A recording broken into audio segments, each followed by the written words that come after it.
lokacin da kake shan wahala fa, lokacin da shaidan yake damunka, tuna da alherin ubangijinka, wannan dai zai baka karfin zuciya.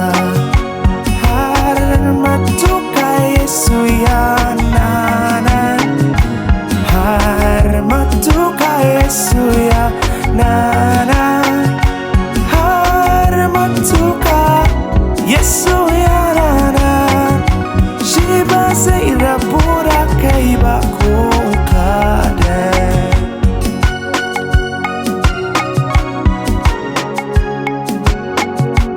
Idan ka gaji da halin duniya, kana neman rabuwa da ruɗinta, in ji Ubangiji ina kiranka, zo ka karɓi hutawa a wurina.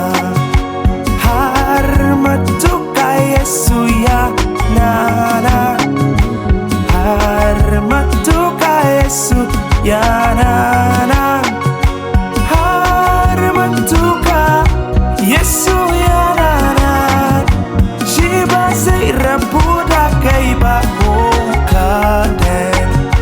Har matuka Yesu yana nan, har matuka Yesu yana nan, har matuka Yesu yana nan, shi ba zai rabu da kai ba.